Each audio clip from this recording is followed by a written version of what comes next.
What's up guys, welcome back to my YouTube channel Xman & Co. Today we're going to take a beautiful bone-in ribeye. We're going to put it on the fire. I'm going to show you how to cook that perfectly, and then we're going to slice it up and make one amazing ciabatta roll with ribeye. Don't go anywhere, let's do this. Ribeye steak is flavorful and tender and rich with marbled fat. This allows time for the fat to melt for maximum flavor and juiciness. Guys, if you're still watching and you haven't subscribed yet, please consider doing so. We'd love for you guys to join us. That said, let's get straight on with this cook. Basically what we have here today is a ribeye bone in. You also see we've got this bone here that I'd like to remove, so I'm going to just go ahead and do that. So normally what you will find is, this is your ribeye cut over here, all the way to there. And these are the extra caps of your tomahawk. If your bone is extended, this will be a complete tomahawk. Fat is flavor and we like to do it this way. It's up to you, you can trim your fat as well. To complement our ribeye ciabatta roll, we decided to make a sauce. I'll leave all the ingredients for you guys in the description or somewhere on the screen. Right, let's get to it. First of all, you're going to need some mayonnaise. We're going to add some tomato sauce to that, some mustard, some whole grain mustard.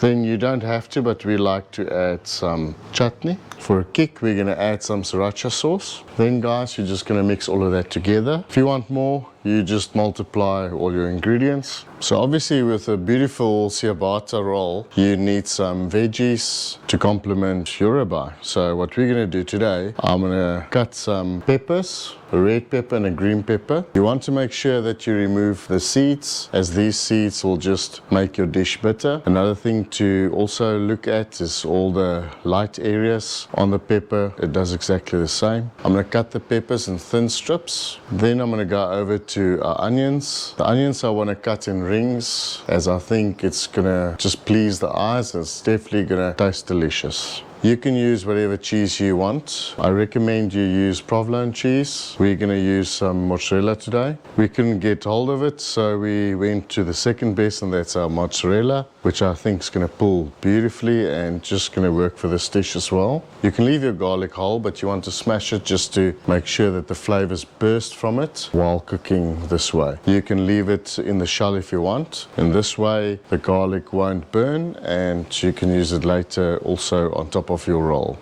We're going to put our skillet or cast iron flat griddle, whatever you want to call it, onto the fire so it can heat up properly. The one step we should not neglect is to make sure that your meat is properly patted down and that it's completely dry. This will help with the searing process. You want to use an oil, something like avocado oil or a canola oil, sunflower, something with a high flash point, as you're making your griddle quite warm and you don't want the oil to burn. If your oil burns, your meat's going to have an aftertaste. It's really not going to be fun. So you just want to oil your meat on all sides. If your meat's really marbled, you probably need less oil. And then we're going to keep it real simple today.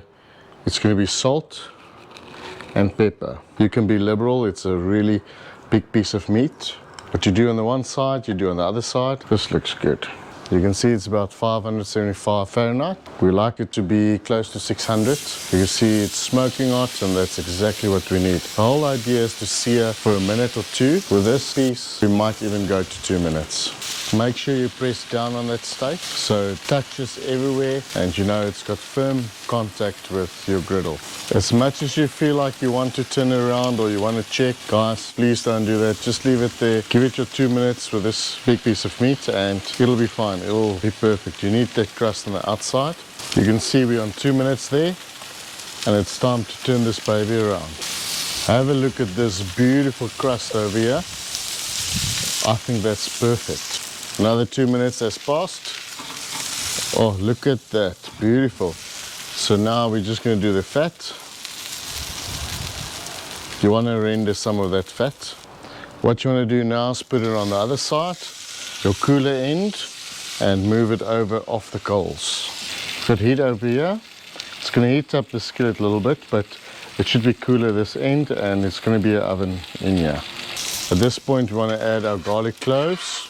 I've got a meat thermometer that I want to use. I'm also going to add a little bit of There's rosemary, just going to throw it on top there. And then it's time to close the lid.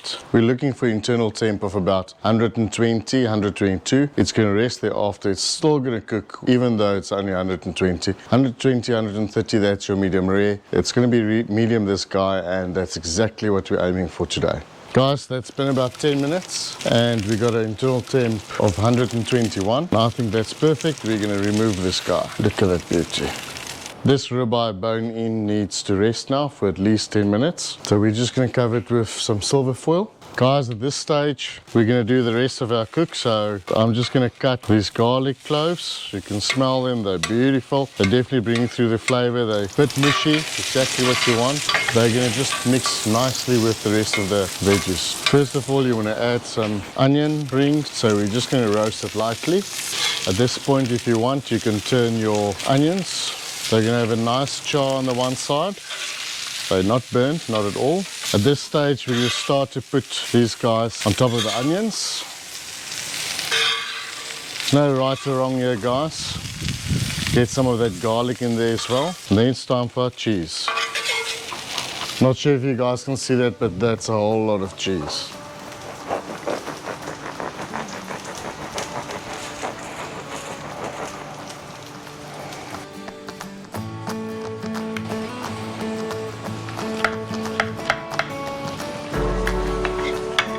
Right guys, that moment. Look at that, perfect medium rare.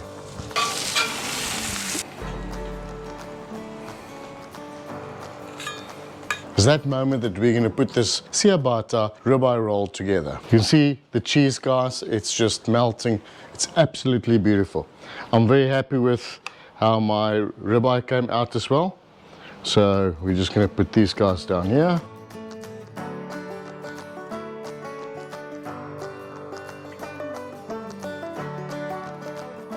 Guys, we've made this beautiful ciabatta ribeye roll. It's time for us to dig in. Let's dig in.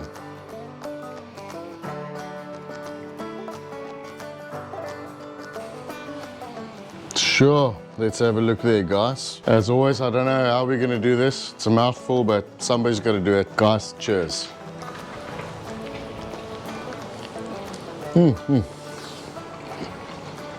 That's real amazing. I don't think I'm going to share this with Go. We still have to fight about that. This is brilliant. I'm going to take another bite.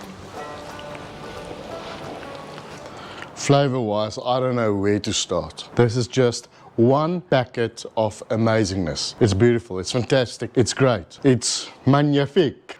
Guys, you should try this out. You know the story. If you like what you're doing, like, share, subscribe. Enable those notifications so you get notified as soon as we upload a new video. Thanks for watching. We cannot do this without you. We'll see you on the next one.